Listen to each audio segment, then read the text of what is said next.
Bien, si le digo el nombre de Eduardo Zaqueri, de repente no le suena, pero si le digo que es la persona que escribió la novela a partir de la cual se hizo la película El secreto de tus ojos, que fue una película que ganó el Oscar justamente en el año en que competía con La teta asustada por el Oscar, por la película, la mejor película extranjera, pues usted lo va a recordar.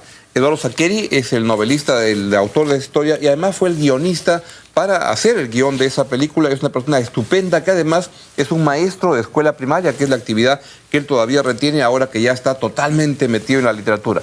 Una entrevista de una persona fantástica. Véalo.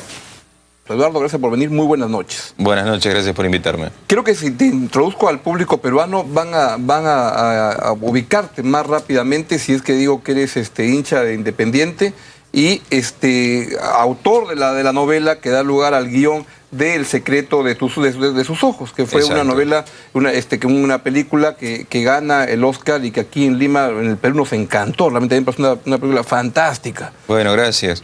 Bueno, fue el mismo año cuando ganó el Oscar, cuando estuvo La teta asustada también como candidata. Así es. Lamentablemente les tocó competir por un solo sitio, pero que también era una gran película. Acá estamos como muy ilusionados, pero yo la verdad que cuando vi después de que entregaran el Oscar, vi El secreto de sus ojos, la verdad que me pareció que el premio era pero tremendamente justo y que la película es pero excepcional. Bueno, muchas gracias. ¿Cómo así? Tú comenzaste siendo un licenciado en historia. Exactamente. ¿Cómo es tu recorrido en el cual ahora estás ya dedicado a escritor a tiempo completo? Bueno, una suma de casualidades, de hecho, porque hace unos 18 años más o menos, mientras hacía mi carrera académica como investigador en historia y como docente en la universidad, empecé a escribir relatos breves por gusto, por hobby verdaderamente. Pero, ¿y los publicabas, los escribías? Tuvo un enorme envión mediático, de hecho, porque había algunos de esos cuentos que tenían que ver con fútbol. Con fútbol, correcto. Y en Radio Continental de Buenos Aires, que es un medio muy conocido allí en mi país, así es, empezaron a difundirlos. Inéditos. Yo los acercaba a la radio, algún programa que los difundía, y empezaron a escucharse por radio antes de convertirse en un libro. Ah, qué bonito. Claro, y dime, ¿qué, los leían en el programa de radio? Un periodista argentino, se llama Alejandro Apo, un periodista deportivo, pero con muy interesantes inquietudes artísticas, buscaba hermanar esto del fútbol con las manifestaciones culturales vinculadas. Y decía acá el texto de Eduardo Zaqueri sobre, por ejemplo, relatos vinculados al fútbol, muchos de ellos. Vinculados al fútbol, no claro a grandes jugadores, sino a jugadores mediocres o equipos de barrio o a hinchas, como decimos en Argentina, no sé cómo lo dicen ustedes aquí en Perú. Claro que sí. Digamos, utilizando el fútbol como para entrar en esas otras cosas que... Porque el gran relato futbolístico o el relato se ocupa de esos temas, ¿no? Del futbolista que fracasó, del que qué sientes luego de fallar un penal o cosas como esas. Exactamente, y ese, digamos, ese empujón mediático me permitió ese paso tan difícil de empezar a publicar, que siempre, por lo menos en mi país, es muy difícil lograr publicar, es difícil. ¿Por qué? Con tanta gente que lee, con tantas editoriales. Pero es un paso complicado de todas maneras. Digo, la relación entre la cantidad de gente que desearía que sus libros fueran editados y la que lo logran no es tan fácil. Pero claro, siendo un desconocido, el hecho de que mis cuentos fueran difundidos por radio le dio un enorme espaldarazo. Y encima, cuando hay un libro de cuentos o 2 o 3 publicados, el director argentino Juan José Campanella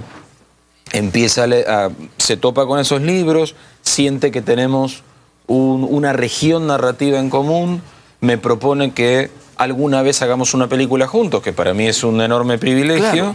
Y cuando yo publico mi primera novela, que es La pregunta de sus ojos...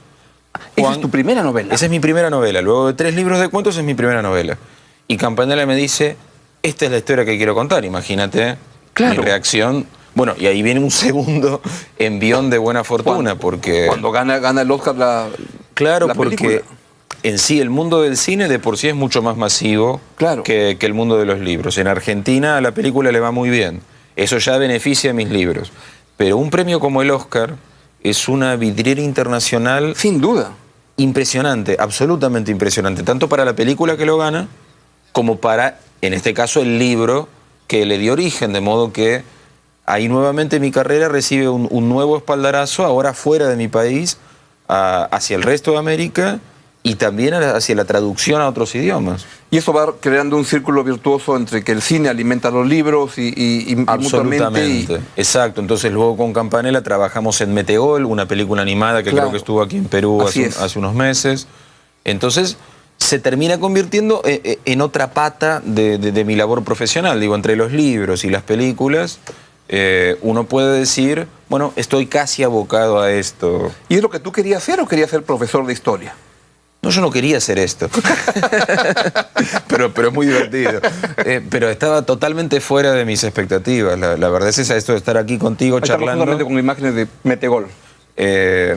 Bueno, está totalmente fuera de mis expectativas, pero por supuesto son esas felices sorpresas que a veces la vida nos da, ¿no? Estoy aquí en Perú charlando contigo, cosa que hace 10 años jamás me hubiera imaginado que podía suceder. ¿Y tu vida cotidiana ahora entonces es dedicado a estos proyectos?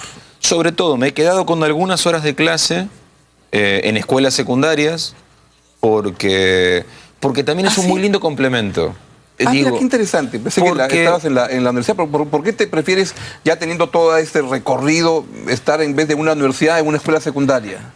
Porque el hecho de trabajar con adolescentes creo que te obliga a un contacto con otras personas, que a veces el trabajo de escritor es muy hermético. Es muy metido hacia adentro, muy uno solo consigo mismo, en un mundo de lo que está creando, y en cambio la docencia te obliga al contacto, al afecto, al escuchar muy bien a quien tenés delante, y la verdad que es un contrapeso muy lindo para mí. Y atender a los chicos y persuadirlos tus argumentos y entender cuando tienen un problema. Y ojo que, bueno, si uno es profesor es porque siente que lo que tiene para ofrecer es algo valioso. Y hacer un trabajo útil, para mí también es todo un privilegio, ¿no? Digo, cualquier trabajo honrado es un trabajo útil. Sin duda. Pero sentir que haces un trabajo que a otro le sirve para algo, me parece que es hasta más privilegiado que este otro trabajo que me guste tanto. Sin duda. ¿Y el fútbol sigue siendo un tema importante en tu narrativa? Ocasionalmente sí. Digo, por ejemplo, en El secreto de sus ojos no lo era originalmente. Digo, en la película hay una gran escena de fútbol. Pero eso porque a Campanella le gustaban mis cuentos de fútbol y me pidió que lo incorporáramos a la película. Porque en la novela original no estaba. Mira. Hay otra novela mía que acaba de ser llevada al cine en Argentina, que se llama Papeles en el viento, donde de nuevo el fútbol tiene lugar. ¿Aquí en Ser feliz era esto? No está el fútbol. Porque también ocurre algo, me parece, como autor, que es este deseo de no quedar demasiado encasillado en algo. Y eso es lo que tú no quieres. Y uno intenta evitarlo, al menos. Por un lado está la tentación de, bueno, este es un camino que conozco, los lectores lo aprecian, pero por otro lado también está esta sensación de no me estaré repitiendo, no estaré haciendo siempre la misma jugada, por usar una metáfora futbolística. Estos jugadores que siempre resuelven del mismo modo, que es una virtud en un punto, pero también son predecibles. Eduardo, muchas gracias. Un gusto tenerte, que tengas buena estadía y no deje de probar. Ser feliz era esto. Ya está a la venta aquí en Lima, en el país. Muchas gracias. Al contrario, gracias.